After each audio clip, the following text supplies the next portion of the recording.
In this episode of Unpacked, I've always loved African features. But people do look, people do stare, people do wonder. and were you familiar with what Lobola was at the Yes. time? Everything we have together now is stuff that we built together as a couple. Yeah.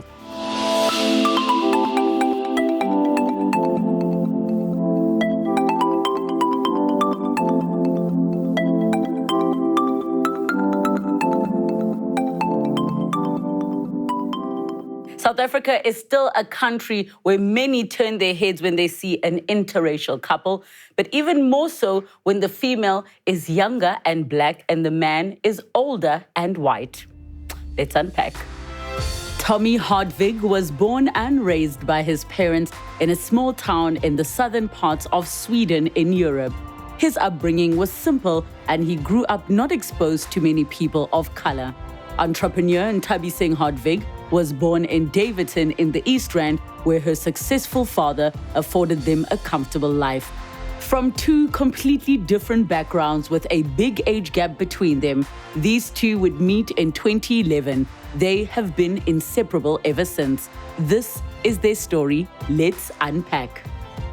Welcome, Nthabiseng and Tommy. Thank you so much for joining us on the show. Thank you for Thank you having very us. much. Let me start with you, Nthabiseng. Do people turn their heads when they're like, is he your client? Oh my word. Even if they do, it's not something that we really pay much attention to. I would say in the 10 years that we've been together, I can literally count in my hand the amount of times people have actually turned around and stayed. So, but even if they do, we've never really had any incidents, like any racial slurs, anything like that. But people do look, people do stare, people do wonder. It's 2021, but yeah, it is what it is. Tommy, from your side, do you think people are looking because of your age difference or because you are different races? I think I'm not so much aware of it because in all my life I've always been with black women. So I think my wife got it more and it's like, oh my God, that person is staring at me. I don't notice it because I'm so used to it. But we moved from one area to another area in Johannesburg, and in the new area there was a bit more stairs at the mall and things like that. So yes, I get it, but it doesn't bother me. How did the two of you meet? And I know when you speak to couples, they all remember it differently. So I'm going to ask you both the same question. Nthabiseng, how did the two of you meet? Okay, I tell the story the best because I don't think he even remembers it 100%. But we met in 2011, which is Sanyama, Kumabaso, Davidson, because I'm from Davidson originally. So I was 18 at the time. I was in matric. I remember it was just after my matric dance, and I'd gone out with some friends. And so I'm standing outside having a drink, and then I see this white guy walking in. And I didn't really pay much attention to him because I was like, here's another black wannabe, like, you know what I mean? And that was that. And then a couple of And hours. why do you say white guy, not white baba? Because he was much older than you at the He time. looks good. I mean, he's turning 50 in like next month. And he doesn't look 50 to me. He looks really good. Back then then you were 40. I was 39. 39. 39. Yeah. Yeah, I'm thinking 49. And you were 18. Yeah. But now this is the crazy thing, right? So, okay, so this is how we met. Let me first answer that. So anyway, so I see him a couple of hours go by, and then I was sitting, like the DJ was here, and then there was like a table in front of the DJ, so I was sitting there. And then I didn't know that he was sitting behind me because my back was to him. And then I remember they started playing Adele's song, Somebody Like You, but the house version, and I love that song. So, you know, Chisanyama was packed, I started dancing, and then I was dancing with his friend that he came there with because they had just come back from the derby, the Soweto derby, Kaizer Chiefs and Pirates, whatever. So I'm dancing with his friend, and then after dancing, I'm heading out for some fresh air, but I was holding his friend's hand. But then The plot thickens. I mean, and I was like grinding and dancing with his friend because it's nice, everyone's having a good time. But then at that point, he had already told his friend that, Percy, I like that girl.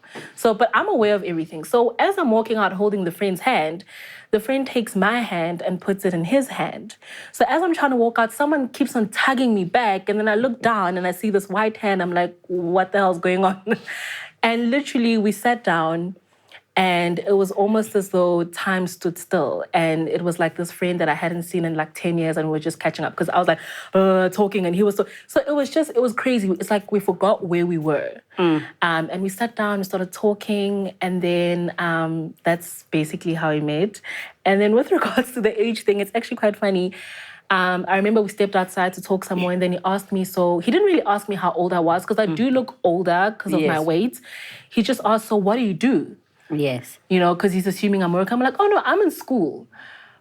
My school is matric. In his mind, school is she's in university. Yeah. So that was, I think, the first miscommunication that happened. And then like some time went by where he thought I was in varsity. And in my mind, I'm like, okay, I told you I'm in school. So in my mind, that's like matric. Yes. Anyway, I think like a month after dating, because we pretty much started dating. You fast-forwarded too far. I've got too many questions. Tommy, I was going to ask you how the two of you met, but I think we know the other side of the story, which is that you saw a woman you liked and you said... Yeah, it's pretty accurate. It's just, as she said as well, I was there with a friend, Percy, who I known for a long time, and we always went to the football. And either we went to celebrate or drown our sorrows in Davidson after, and we sat down and I saw this woman, and I spoke to my friend and I said, I really like her, she's really nice. And the rest is exactly what my wife says. And I thought it was university. So in my head, I thought like, she's probably around 25. People start sometimes a bit late at university here. Yes. But to clarify, for all those that might be freaking out at home right now, you were at age of consent, which was 18 years of age, even though you're still in school. But there'll still be people at home thinking, what could an 18-year-old possibly be able to talk about with a 39-year-old man? And what would you say to that? And that's what I always said to myself. I mean, I have been married before to a Zambian woman, an older Zambian woman. So as in she was older than you? She was older than me. I was in my 20s, she was in her 30s. And I always said to myself, I would never date a young girl because I have nothing in common. Because you think of young girls who is just in school and things and actually had nothing, no music, no interest whatsoever. But she was completely different. And I think because she had a child before, she was much more mature. So that's why I automatically thought she was like 25 or somewhere around there. And the way we spoke, I just felt it was on a different level. And we laughed, we had fun, we talked about a lot of things. And she was knowledgeable about a lot of things. So I never reflected that she was 18. It was only when I figured out, I was like, oh my God, how is this going to work now? Because I was like, I've always told myself I would never date a young girl. There's like nothing in common, no old movies, music and all sorts. So in my head, I had this picture of, this typical stereotype. Old white men from Europe coming to Africa. Dating. I mean, I was getting there to say, can we address that? But the racial part was not the issue at all because I've always been with black women. So for me, that was more bigger for her and her family because my mom and dad at the time, they knew that I was only interested in black girls. So that part wasn't, but it was the age thing. So in the beginning, but as I said, it was about a month later that we really figured out that, hang on a minute, you're 18 and I'm 39. And that's when but then it was too late. I was already in love. So once I would like to probe a few things. I have been in an interracial relationship myself, but I've always sort of said I would shy away from white men who are only interested in black girls. And I'll tell you why. We are fully aware of odd fetishes that come from that. So you'll get people who say, I'm not racist, I date black women, when they actually date black women because they are racist, for example. So when you say, I only date black women, what is the reason that was the case? Okay, so if you go back to my youth, when you watch movies and things like that, I mean, I'm from Sweden, and the typical Swedish girl is a long, tall, blonde, blue-eyed girl. Yes. And in all TV series and movies, all my friends was like, oh, she's so hot, Pamela Anderson and the type and things. I was more like, yeah, but I like that one, Angela Bassett yes. And so that's why I think from an early age I've always been more fascinated and liked, appreciate. And you see, when you look at this stereotype. Older white guy coming to Africa is normally a very slender, tall black girls. I've always loved the African feature. So the big curvaceous body, lips, nose, and so forth. So I don't know. It's Of which she fits the type. Okay. I got you. And from your side, I mean, with what he is saying now and what you were saying about, oh, not another white man trying to be black, is that the sense you got when you met him? No, that was just me just being judgmental. You know, because a lot of the times when you see a white person go gationing, it's a person who's like trying to be black. They put on a black scent. They, learn all the black dance moves. So it's like, and he's just trying to So, but it wasn't that deep. I mean, I was a teenager and that was just like a stereotype at the time that I basically perpetuated in a way. So that was my first thought of him. I really paid not much attention. It was love at first sight for him. But for you, it was just a white guy. I think it was only a couple of weeks into it when I got to know him. I was like, okay, he's nice. He's, so yeah. Put us in the mind of 18-year-old you who's met this man and you discover at some point how old he is. When did that happen and what was your reaction? It wasn't really an issue for me, like a huge discovery. Like I knew he was older, right? Even though he looks good for his age, I knew he was older. And it was never really an issue for me because I've just always been into older guys simply because I am mature beyond my years, beyond my age and years. So I've just always been attracted to older guys simply because just I have more in common with them. Guys my age, liked different music. They were more concerned about the latest fashion and talking about, I don't know, who's popular in school, whereas I was more interested in current affairs and I had a different type of taste in music and everything else. So I just gradually got attracted to older guys because I had more in common with them. So with him, it wasn't really much of a shock to me as it was for him finding my age, finding out how old I was. But yeah, it was fine for me. It was just like another day in the life of Nthabiseng, Yeah. I'm into older guys and yeah. So from your side, Tommy, maybe you can share with me, when did you guys become official and how did that come about? So, as we said, we met in about October 2011. And then we dated a bit leading up to December. How did that happen? Because you were talking and then... Yeah, we decided that we should meet up and go for lunch and so forth, which we did, where we accidentally bumped into my wife's aunt, the oldest one. So, your wife's, as in you were married at the time? No, sorry. I'm talking about now because I'm married now. Oh, okay. As in, okay, her aunt. Yes, Ooh, yes. I had a heart attack. No. Not that dramatic. Okay, so you bumped into her aunt on your first date? Yeah, the first official date, yes. Okay. So and what happened? Then we got a bit worried what's going to happen now before we were ready to tell anyone and so forth. But nothing really came out of it, to my knowledge. Your knowledge is wrong, all the way wrong. Yeah, but I didn't get that part of it.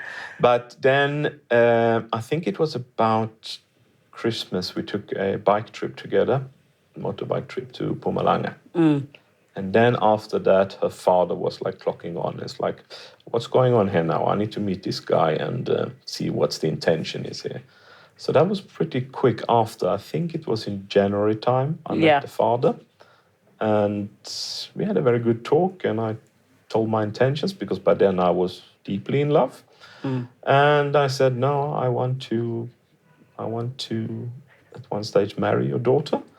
So he was quite relaxed because he know that we'll do the whole Lobola and everything and things. So that took until about July when I actually, my friend, same friend that was there when we met, and some other friends went to negotiate the Lobola. So you didn't have uncles that came to... No, I didn't have. So because Percy is my closest friend and he was always there, so he was acting as my uncle. And plus, and his uncle. And his real uncle, yes, who was experienced in it, and another friend, Collins. who went to do the negotiation. So, And were you familiar with what Lobola was at the time? yes, remember I was previously married to a Zambian girl, and Yes. they also have Lobola system in Zambia. Yes. But in my system, it's a bit different because the parents of the bride, they're the one who pays for the wedding and so Yes. forth. So my parents had already paid for my sister's wedding and everything. So I agreed to honor the Lobola if they agreed to honor mine as well. So it was more a cultural, symbolic thing. I understand. So, yeah. I understand. So Nthabiseng, one of the things that people might think when they see young black female, older white man, oh, he's rich, he's like her sugar daddy. What would you say to the people that think that? It does happen like that sometimes, Yeah. you know, but that wasn't the case for us because, I mean, he works 9 to 5. He's not rich. In fact, we have more money. Like everything we have together now is stuff that we built together as a couple. Yeah. So he pretty much didn't have anything when I met him because he's from Sweden. He came here to work.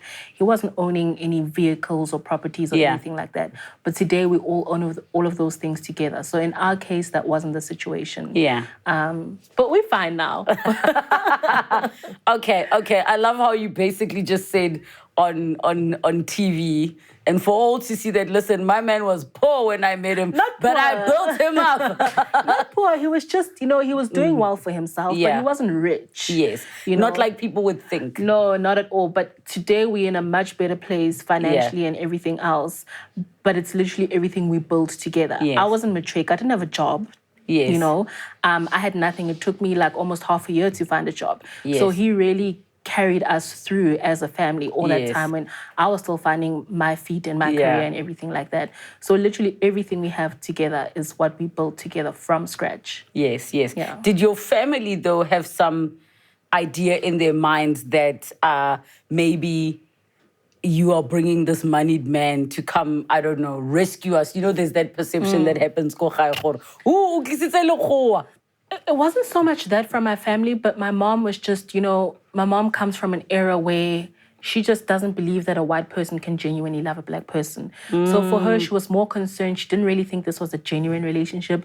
In fact, she thought that he probably has a fetish for black girls. So it was this thing, what are people going to say? You know, it's more, what are people going to say? Because at the end of the day, when I moved out, people that are gossiping in the hood, she has to deal with all of that. So she was more concerned about what people had to say. She was also more concerned about, oh my gosh, I hope this guy isn't treating my daughter like a fetish. Yeah. So it was never really like a money thing. Honestly, never. Look, I can see where our generation of parents are coming from, especially between the two of you. It's now more than one taboo issue, which is the age difference and the race part. But do you think that had you guys been the same age, it would have been easier for your family to digest? Those that had a problem with it. Probably. Yeah. Probably. Because I know that my parents didn't like the fact that I liked older guys to begin with. Yeah. So that didn't really help the situation that he's white and older. But I definitely think if he was my age, it would have been a little bit easier for them to digest the whole situation. Yeah. But my dad never had a problem with it. In fact, if anything, my dad was more of a catalyst for the whole marriage because he was like, listen here, you like my daughter, you're always taking her out on weekends away without speaking to anyone, which is unacceptable. So if you're going to marry her, marry her. If you're not going to marry her, then just like don't think you can like just take her out on these romantic getaways. Yes. And us not knowing where she is type of thing. Because I was also quite the rebel. Yes. Okay. Yes. So they weren't happy with the fact that I can just go out for a weekend away. Yes. And then babona kadinepo on Facebook. Yes. So my dad was like, we're not doing that here. Right? Yes. So I remember we're actually at Long Tom Pass when he called me. He's like, girl, where are you? I'm like, vacation. Yeah. He's like, no, I need to speak to this guy. And so he didn't care about the whole race, the age thing. He was like, if you love my daughter and if you're ready to commit to her, then you'll do just that. So he was fine with it. It was just my mom who was really concerned about the race thing. Yeah. And what people had to say, you know how it is. Yeah. Yeah. Do you feel like her father pressured you into rushing the marriage process, that maybe it was something you would have done on your own time? From a Swedish culture background, yes, but it never bothered me because I knew that you don't just date a girl, an African girl, anyhow, without the families are being involved and so forth. So I actually appreciated that he was caring and that he was forward. And that also made me at ease as well, because now I've sat down with him, I've explained my intentions, and from there he was like, fine, you have my blessings, and then we get on, and then I did the Lobola. So I was not uncomfortable with it, no. I was quite happy that it happened, so we could be more free and people know. Was there ever a formal proposal? Because unfortunately, culture often takes away the spontaneity of a knee and a ring. Yes and no. I had this huge plan in my head. I had been in Sweden and buried my father. Yes. And I bought a ring in Qatar on my way home. And I was all this plan at the airport, going down on one knee. And my wife is very impatient when it comes to things. If she gets a hold of a little thread, she's going to pull that thread. So you couldn't surprise her? No. So I ended up on Skype proposing when I was in Qatar. How? And it's really spoiled my thing, because I really wanted to do by the gate in Oatambo. So, yeah. But that's my wife in a nutshell, if you want to try to surprise her. How did you ruin the surprise? There's so many women who are like, what is it? If you're going to surprise me, don't tell me you're going to surprise me, because then I'm going to suck the information out of you. But he knows now. He knows better. But yeah, I basically ruined my own surprise, because like, you have to tell me what you're planning, because I need to know. Like, it was agitating me. I'm that person that needs to know. Like, I'm the type of person that I will fast forward to the end of the movie to know what it ends like, and I'll go back and watch it. Because now I know how it's going to end, you know? So you're going to... Yeah. Yes. Yeah, so I'm that girl. Okay. So yeah, he couldn't do that. But he made up for it when he got me the Tanzanite, so that's okay. Nthabiseng, what are some of the observations you've made just on the fact that it's not just about race, actually. It is more to do with culture and certain customs. And only then, you know, maybe we can even pick up on just your personalities and characters. But let's talk about how you've been able to navigate the differences.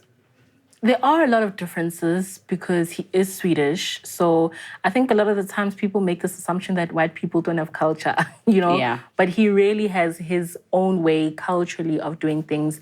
But I think we've actually been very fortunate because we share a lot of the same sentiments and values in terms of, you know, how to grow together as a couple, how to handle finances, how to raise our kids.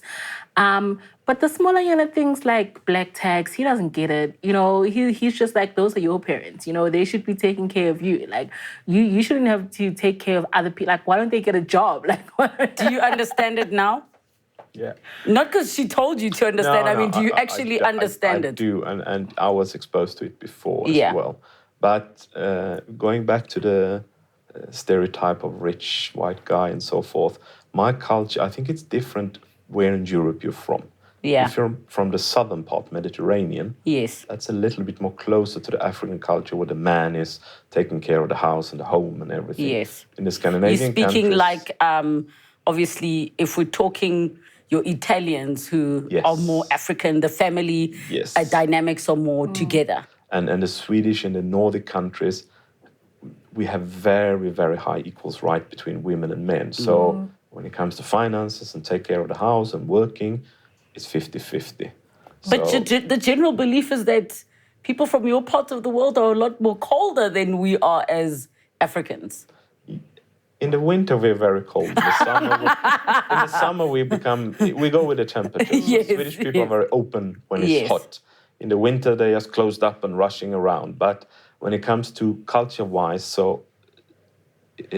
in some relationship, I've seen it clashing because there's certain expectation from an African point of view. Yes. And in Scandinavian, we're very reserved. It's like, but I'm not going to buy you a car, but we're going to work for it together and so forth, and we share things. So I've seen a lot of problems in those marriages. But we were, as I said, we are very close when it comes to how we're running finances and everything and sharing things and building together. So. And I must say, when I first started working, I used taxis for a good, 6 months or closer to a year. So there was this misconception that he was poor because they thought, okay, so now she's moved in with him. She should be driving a Merc or a BMW or whatever. And I still used taxis for a very long time. So people were spreading nasty rumors that he's poor. He's like those poor white people from Springs and whatnot. But I continued. And when I bought my first car, it wasn't a luxury car. And I bought it, right? Yes. And I remember him telling me that I'm not going to buy you a car. Yes. Unfortunately, that's just where I come from. Men don't do that. I can help you, but I'm not buying you a car. Was it because you couldn't afford to buy her a car, because it's just not what you do? A combination of two. Yes. Remember, you can't get finance in this country either, so I couldn't do it under my name because I'm still, after 3 years, I'm still waiting for my permanent residence. But it's also in my culture, but you don't just go and buy a car willy-nilly to people and stuff like that. And I didn't want to even portray the things that, now I'm buying you this and I'm giving you this and showing. I want to show real love, not materialized love. But she was your wife at this point? At this point, she was, yes. Yes, okay. But as I said, we did things together. So the whole house, when we bought a house, renovating, we done it together. Yes. Both our money. And I feel like that's the Swedish way. Might differ a little bit from the African way, but I feel it's our home now. It's not just my home and I did everything. It's our home. And I think the way I was raised as well, I had a pretty good upbringing. So I was raised, my dad even told me when we first got married that you still need to make your own money. You need to equally contribute to the household. Don't expect Tommy to do everything. So I never had an expectation for him to buy me a car. It was just that, people talk and things would get around and I would tell him like, this is bothering me because now I never wore designer and I'm not about to start now just because I'm married with a white guy. So a lot of vicious rumors went about. So I come from a really good home. I never lacked for anything in my life. I had the best education, the best of everything you can think of. So when I met him, I didn't really have an expectation of him to give me a certain lifestyle. And I'm very ambitious myself. So I knew that if I want to drive a luxury car, I will make it happen. So even now, we're in a position, it's kind of crazy how we've grown, but I love how we've grown together. I mean, I was 18 when we met. I'm 28 today. I wasn't working then. So you didn't walk in with the expectation that somebody's going to save you and buy things for you and make sure you're taken care of financially? Not at all. And I think that's what really helped us in our relationship because we haven't had any major issues with finances. And we're in a position now where I'm making way more than I was making before. And I'm so grateful that when we met when I was 18 and I literally had nothing, I wasn't working, I had no work experience, fresh out of high school. I'm 28 today, I'm in a completely different place.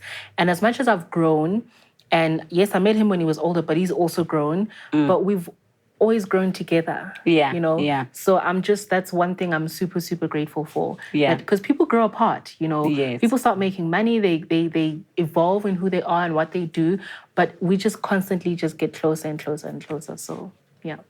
What does the family structure look like at the moment between the two of you? Okay, so in the beginning, I think when it was just me, my wife, and our son, I think I was the homely one. I cooked all the time. I did all the cooking and everything, and all the grocery buying I still do. But now when my wife has changed, so she's working more from home and things, she's also doing a bit more of that because, she was young. She hadn't that much experience when it comes to the kitchen and the cooking part, and I loved it. So it was quite natural for me to do that part. As I said, I'm Swedish as well, and it's very equal, and that's what you do. You share your thing. So I think, as my wife said, we've grown together, and I think the age gap in the mind has been shrinking and shrinking and shrinking because I don't think of her as young anymore, like that 18-year-old, and I don't feel myself being close to 50. So I think we have. I have been. I don't know. We met in the middle somewhere. It feels like, I do think eventually you grow into the similar age group, so you don't feel it as much, as opposed to when you met, you were a teenager and he was a full-on adult. But I also feel like we haven't done much compromise, because you also see a lot of compromise in either the girl ditch all her friends and joins the older husband's Yes. circle of friends, or the other way. But we haven't really done any compromises because, I mean, we went out a lot and we hanged around with the same friends and things. So there was nothing of really, I gave up my Yes. life and things, or she gave up hers, because that's often the case. But we haven't seen that either. Do you, Tommy, have any insecurities being the older person in the relationship, because there's certain life stages you're going to reach way before her? Yeah, that was my initially. I was like, oh, what is she going to still love me and be together with me when I'm 70, clocking 80, 90? But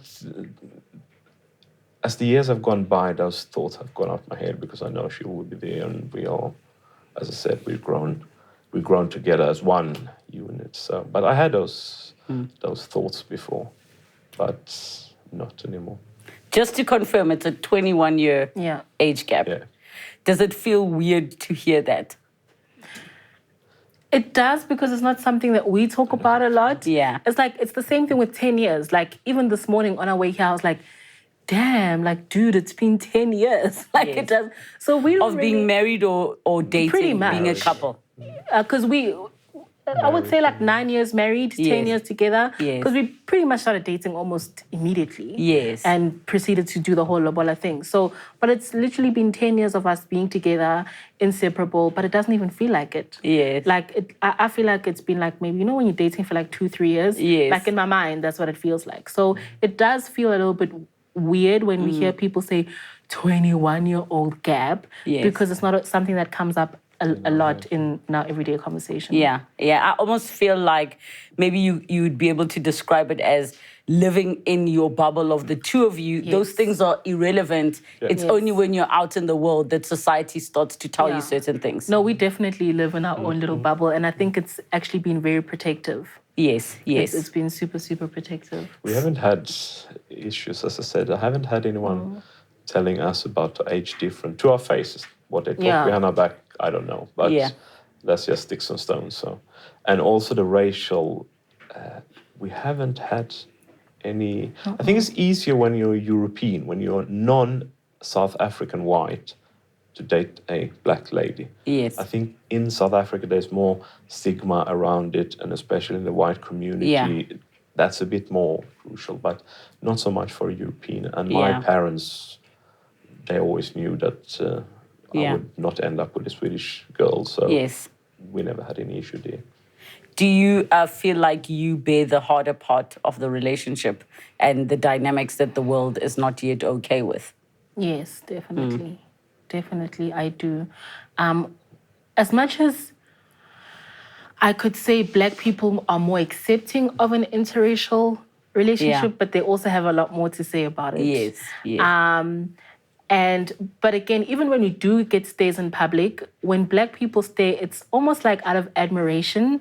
And then when white people stare, it's almost like out of disgust. You know what I mean? So, and also because of the stereotype, like, oh, he's probably got more money. That's why he's the type of thing. So, yeah, it does get a little bit challenging sometimes, yeah. What was the wedding like? Because you've spoken so much about Lobola, but told us nothing about the wedding. Because we never had one. So you never had a wedding? No, you just did the... We did a Lobola, Yes. and then when my mum came down, we went to register. Yes. Yeah. So we haven't done any huge white wedding or traditional thing so far. But we are planning to do, because of our 10 years anniversary thing. Let me tell you the truth why we haven't had a wedding.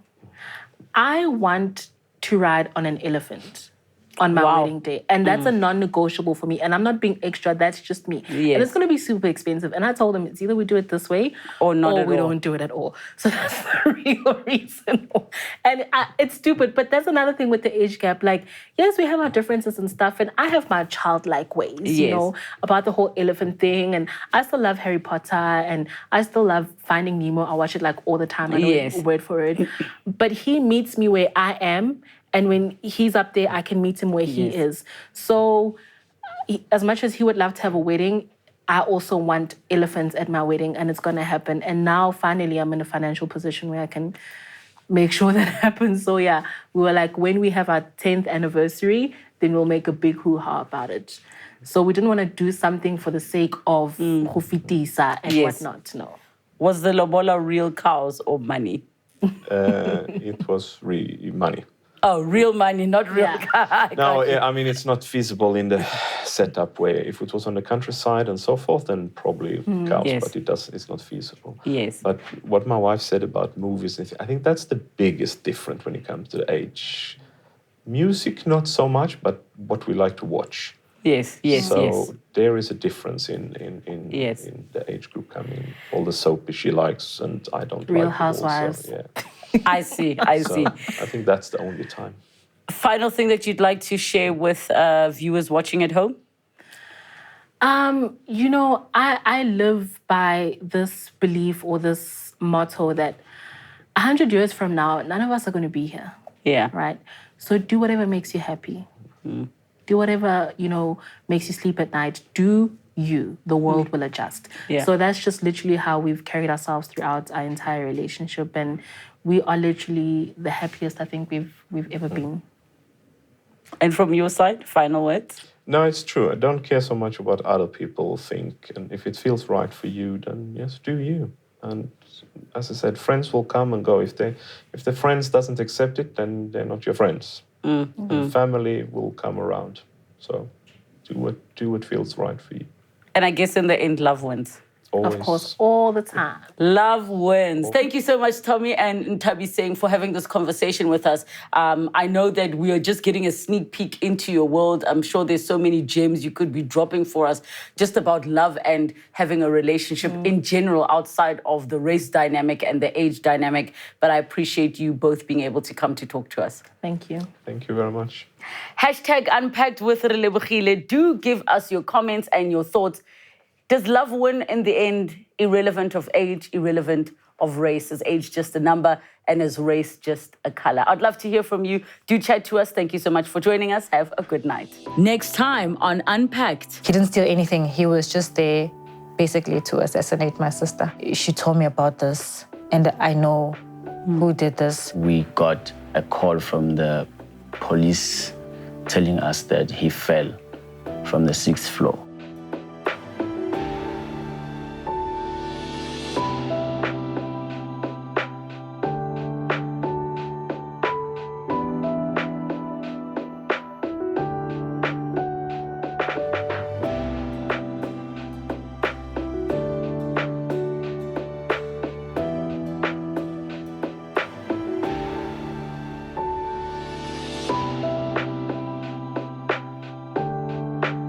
Unpacked with Relebogile Mabotja. New episodes weekdays at 5:30 p.m. on my YouTube channel. Don't forget to subscribe. Television edited broadcasts weekdays at 5 p.m. Open up to S3.